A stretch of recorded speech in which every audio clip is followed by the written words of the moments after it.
Market regulator SEBI ने futures and options में trading के नियम सख्त कर दिए हैं। सेबी ने डेरिवेटिव कॉन्ट्रैक्ट्स में वीकली एक्सपायरी को मंजूरी दे दी है। हर एक्सचेंज को एक बेंचमार्क इंडेक्स के वीकली एक्सपायरी की अनुमति होगी। इसके अलावा सेबी ने एफएनओ में मिनिमम ट्रेडिंग अमाउंट 5 लाख रुपए से बढ़ाकर 15 लाख रुपए कर दिया है। सेबी ने एक्सचेंजों को निर्देश दिए हैं कि वो इक्विटी इंडेक्स डेरिवेटिव्स में इंट्राडे पोजीशन लिमिट की मॉनिटरिंग भी करें। इस बड़ी खबर पर हमारे साथ जुड़ रहे हैं सीएनबीसी आवाज के मैनेजिंग एडिटर अनुज सिंघल और आनंद राठी वेल्थ के डिप्टी सीईओ फिरोज अजीज। पहले बात करते हैं अनुज सिंघल से। अनुज जी, ये बताइए, सेबी के सर्कुलर में हाई पॉइंट्स आपको क्या लगते हैं? स्टेबिलिटी और इन्वेस्टर्स के हित का हवाला यहाँ पर दिया गया है। देखिए, बिल्कुल मनोज जी, काफी टाइम से ये चर्चा थी कि ये नियम आएंगे और आज सुबह एक बार भली मार्केट को लगा था कि कल की बोर्ड मीटिंग में वो नहीं आया तो मतलब ये मामला टल गया, लेकिन ये सुबह ही क्लियर हो गया था कि नहीं, उस बोर्ड मीटिंग की जरूरत नहीं है, ये फैसला आना है और बहुत जल्दी आना है। सबसे इम्पोर्टेंट फैसला है वीकली ऑप्शंस को कम करना और ये मेरे ख्याल से सबसे अच्छा फैसला है, क्योंकि इस मार्केट का अगर सबसे ज्यादा रिटेल का अगर भट्टा किसी ने बिठाया था तो वो जो डेली ऑप्शंस की एक्सपायरी हो रही थी उसकी वजह से 5 दिन में 6 एक्सपायरी हो रही थी, 2 बीएससी की, 4 एनएससी की। अब एक्सचेंजेस को तय करना है, बीएससी की 2 से 1 हो जाएगी तो बीएससी का तो नुकसान कम है, एनएससी की 4 से 1 हो जाएंगी तो अब एनएससी को तय करना है कि भाई निफ्टी रखें, बैंक निफ्टी रखें, फिन निफ्टी रखें या मिड कैप सेलेक्ट। मेरा मानना है कि फिन निफ्टी और मिड कैप सेलेक्ट तो आउट हो जाएंगे सिस्टम से, और ये मेरा मानना है कि निफ्टी और बैंक निफ्टी में वो रोटेट करेंगे, एक हफ्ते निफ्टी की, एक हफ्ते बैंक निफ्टी की। दूसरा जो बड़ा कदम है वो मुझे थोड़ा सा डिबेटेबल लगता है, जो 5 लाख से 10 लाख का कॉन्ट्रैक्ट साइज को बढ़ाकर 15 लाख किया जा रहा है, वो मुझे लग रहा है काउंटर प्रोडक्टिव होगा, क्योंकि उससे होगा क्या, उससे होगा ये कि रिटेल के स्टॉप लॉसेस ज्यादा लगेंगे, क्योंकि पोजीशन साइज बड़ा होगा तो ऑब्वियसली, और रिटेल तो हमारा मॉनेटरी स्टॉप लॉस रखता है तो वो लग जाएगा। तो इसके लिए, लेकिन वो भी सेबी का एक कुछ ना कुछ सोच रही होगी तो सेबी ने वो किया है।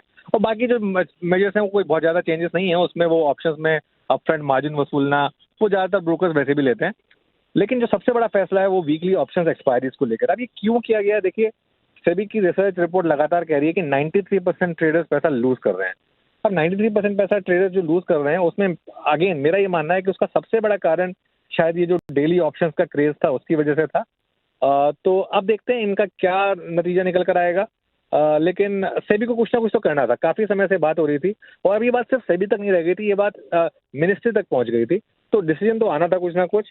इवेंचुअली ये आया है, अब देखते हैं। मेरे ख्याल से मेरा ये मानना है कि मार्केट काफी हद तक जानता था कि ये आने वाला है, और काफी हद तक जो मिड कैप की पिछले 1 महीने की अंडर परफॉर्मेंस थी वो इसी वजह से थी। अब ये फैसला आ गया है, थर्सडे को मुझे लग रहा है मार्केट एक बार के लिए अगर लो नीचे खुलेगा वहां बॉटम बनाएगा, और वहां से मुझे लग रहा है मार्केट में बड़ी रैली आएगी। ठीक है, हमारे साथ फिरोज अजीज भी जुड़े हुए हैं। फिरोज, क्या आपको लग रहा है जो अनुज कह रहे हैं थर्सडे को, और आप कैसे देख रहे हैं सेबी के इन मेजर्स को?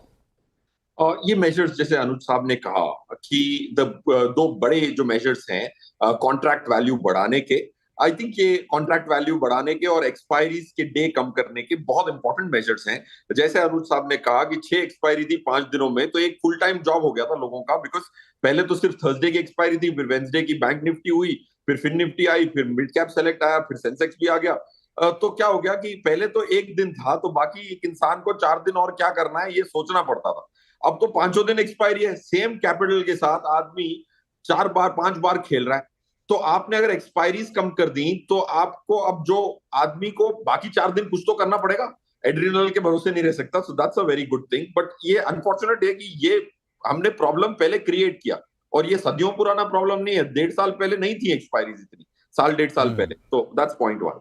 पॉइंट 2, जो कॉन्ट्रैक्ट वैल्यू, मुझे इतना प्रॉब्लम नहीं लगता है जैसे अनुज सर कह रहे हैं, क्योंकि कॉन्ट्रैक्ट की, निफ्टी की कॉन्ट्रैक्ट फॉर एग्जांपल 50 लॉट्स की थी पहले, थोड़े दिन पहले, आई थिंक ऑलमोस्ट 6 या 7 महीने पहले 50 की लॉट 25 हो गई, तो पहले ही 10 लाख की थी, अब 25 की लॉट है, 25 की लॉट है, मतलब 6.5 लाख की आज की कॉन्ट्रैक्ट वैल्यू है, वो बढ़ के डबल हो रही है। बट आई थिंक वो आदत है डेरिवेटिव सेगमेंट को। 75 की भी लॉट होती थी, 100 की भी होती थी, जैसे वैल्यूज ऑफ निफ्टी बढ़ी हैं तो ये अब छोटा हुआ है।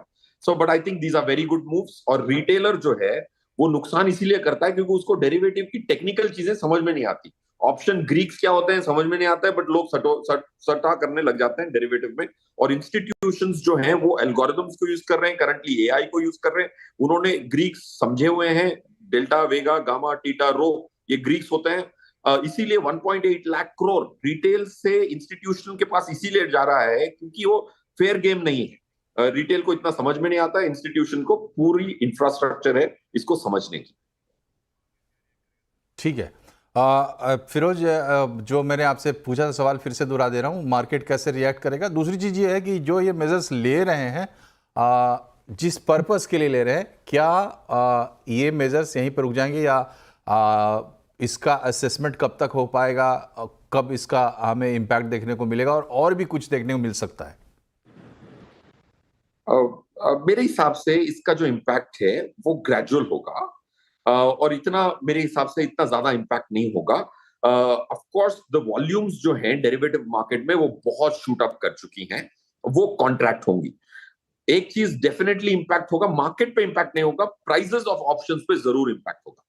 क्या हो रहा था कि अगर समझें कि इस बार की निफ्टी की एक्सपायरी अब कल छुट्टी है, परसों की है, तो लास्ट ऑप्शन स्ट्राइक है 27,900, उसका भाव क्लोज हुआ था 50 पैसे पे।